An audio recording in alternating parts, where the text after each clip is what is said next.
건강에 투자라. 안녕하세요, 윤혁수입니다. 제가 건강에 대해서 자주 말씀을 드리지 않아요. 그런데 건강에 있어서 가장 중요한 세 가지를 꼽자면 이겁니다. 운동, 수면, 영양. 그런데 영양에 관해서는 영양제 섭취가 중요한 게 아니라 기본적인 식단이 가장 중요합니다. 우리가 무엇을 먹느냐가 우리 건강을 결정짓는 가장 중요한 요소 중에 하나죠. 그런데 시중에 정말 많은 종류의 식사법이 있어요.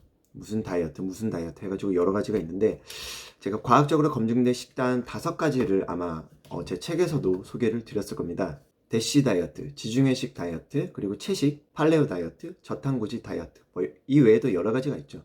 그런데 이 중에서 가장 많이 연구가 된, 가장 건강에 유익하다고 검증된 식단 하나만 꼽자면 바로 지중해식 식단입니다.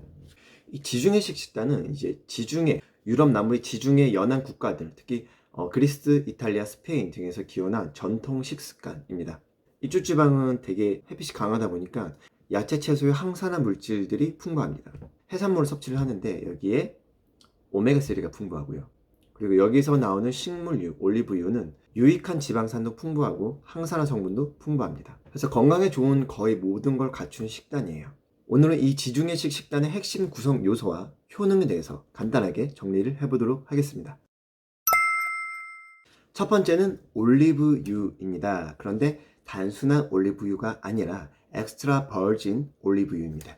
여기는 단일 불포화 지방산 그리고 다가 불포화 지방산 모두가 풍부하고요. 페놀류 항산화제도 풍부하게 존재합니다. 그래서 건강에 굉장히 유익합니다. 저도 요리에 올리브유를 주로 쓰는데, 예전에는 이제 이거 산패되는 그 발화점, 이게 변질되는 그 지점이 낮다고 생각을 했어요. 그래서 요리할 때 거의 쓰지 않았는데, 공부를 하다 보니까 오히려 180도까지 올라가도 상당히 꽤 오랜 시간 버틸 수가 있고요.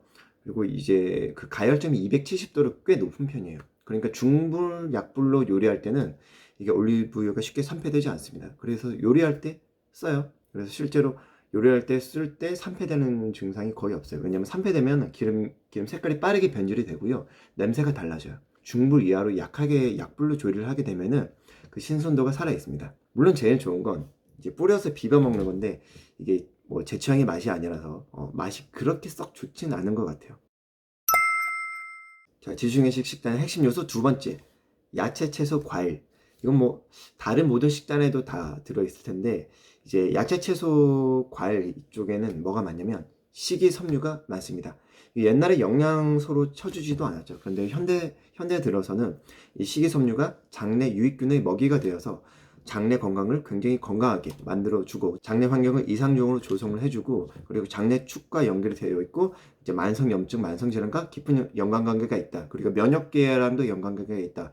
다양한 연구들이 밝혀지면서 식이섬유의 중요성이 현대에는 굉장히 부각되고 있죠. 신선한 야채, 채소, 그리고 섬유질이 풍부한 과일에는 이러한 식이섬유가 풍부할 뿐만 아니라 비타민, 미네랄, 그리고 천연 항산화제까지 굉장히 풍부하게 들어가 있습니다. 그렇기 때문에 거의 모든 건강 식단에는 신선한 야채, 채소, 과일이 포함되어 있죠. 자, 그리고 세 번째, 해산물입니다.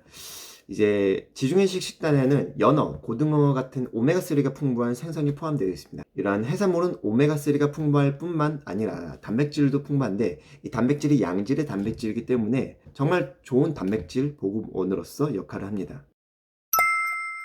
그리고 네 번째는 견과류와 씨앗류, 호두, 아몬드, 그리고 마데카스타, 캐슈넛, 이런 것들이, 이런 견과류에는 유익지방산의 단백질, 아미노산, 그리고 비타민, 미네랄 여러 가지로 풍부하게 들어있어요. 그래서 지중해식 식단의 베이스에는 이런 통곡류랑 견과류, 씨앗류, 그리고 야채, 채소가 기본 베이스로 깔려져 있습니다. 이걸 베이스로 하여서 탄수화물, 식이섬유 섭취가 되고요. 그리고 여기에 해산물에 올리브유까지 더해서 유익지방산, 단백질까지 보급이 완벽하게 되는 것이죠. 자, 이러한 요소를 바탕으로 한 지중해식 식단의 효능 4가지만 살펴보겠습니다. 자, 첫 번째, 심혈관계 건강 증진. 당연한 이야기죠. 올리브유나 이제 해산물에 오메가3가 풍부하고 유익지방산이 풍부하기 때문에 심혈관계 건강이 좋아집니다. 염증 반응이 억제되고요. 혈관 내피 기능이 향상되어 심혈관계가 굉장히 건강해지죠. 2018년도 진행된 연구에서 지중해식 식단을 섭취한 그룹에서 대조군 대비 심혈관계 질환 발생률이 30% 감소했다고 합니다. 실제로는 더 좋을 거예요. 자, 두 번째, 항염, 항산화 효과입니다. 아까 말씀드렸다시피 지중해식 식단에는 천년 항산화물이 풍부합니다. 강렬한 햇빛을 막아서 보호하기 위해서 생물의 기능을 보호하기 위해서 항산화 물질이 여기 풍부하게 존재하는데 이들을 섭취하게 되면 우리 몸에도 좋아요. 여기에 오메가3를 비롯한 유익 지방산들이 풍부하니까 더욱더 좋죠. 그래서 혈관도 보호되고요. 세포 손상도 방지되어서 노화를 억제하는 데도 효과가 굉장히 좋습니다. 자, 세 번째, 다이어트 체중 관리입니다. 여기에는 단순당이 거의 없어요. 그리고 단순 탄수화물, 정제된 탄수화물, 정제된 곡류 없습니다. 그렇기 때문에 살이 잘 안 쪄요. 다이어트 효과가 굉장히 좋습니다. 체중 관리하는데 상당히 도움이 많이 되죠. 이렇게 먹으면서 운동까지 하면 인슐린 저항성이 개선되게 될 거고요. 그리고 축적된 체지방이 자연스럽게 분해가 될 겁니다. 자연스럽게 다이어트 효과는 생기는 거고요. 제2형 당뇨병을 앓고 있는 분들에게 굉장히 많은 도움이 될 겁니다. 그리고 네 번째, 뇌 건강입니다. 건강 전반에 유익한 역할을 하는데 그 중에서도 뇌 건강에 굉장히 뛰어난 효능을 발휘합니다. 인지기능 저하 예방에도 도움이 되고요. 치매 예방에도 효과가 있습니다. 자, 그런데 지중해식 식단을 구성하라고 하면 뭐 올리브유, 연어 아니면 뭐 통곡류, 씨앗류 이런 거를 조성해 먹기 쉽지는 않잖아요. 이걸 좀 변형해서 한국인의 식단에 좀 비슷하게 구성하는 여러 가지 방법이 있는데 유익지방산, 올리브유, 낯설죠? 그런데 우리나라에는 참기름이 있습니다. 들기름은 산패가 좀 잘 되는데 참기름은 좀 덜해요. 그런 식으로 바꿀 수가 있고 뭐 통곡류, 씨앗류 이런 게 좀 구하기 힘들고 먹기가 힘들다. 그러면은 우리 콩류가 정말 많잖아요. 우리가 밥을 먹을 때 쌀을 없애고 잡곡과 콩으로만 밥을 지어서 먹으면 됩니다. 그럼 탄수화물 베이스 해결이 됐죠? 우리는 연어는 없는데 고등어는 있잖아요. 오메가3 풍부한 고등어 먹으면 되고요.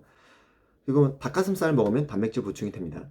야채 채소, 우리나라에는 나물 같은 게 많죠. 그래서 야채 채소는 지중해식 식단에 있는 야채 채소 알록달록한 거가 아니더라도 우리나라에서 나오는 뭐 여러 가지 나물류로 대신해서 섭취하시면 되겠습니다. 식단에 대한 이야기는 정말 할 게 많은데 이게 이 단순한 학술적인 내용보다는 요즘 연예인분들 유튜브 많이 하시잖아요. 저 그런 내용을 빗대어서 다음에 뭐 뉴스 형식으로 한번 전해보도록 하겠습니다. 오늘은 여기까지 하겠습니다. 오늘도 경청해 주셔서 대단히 감사합니다.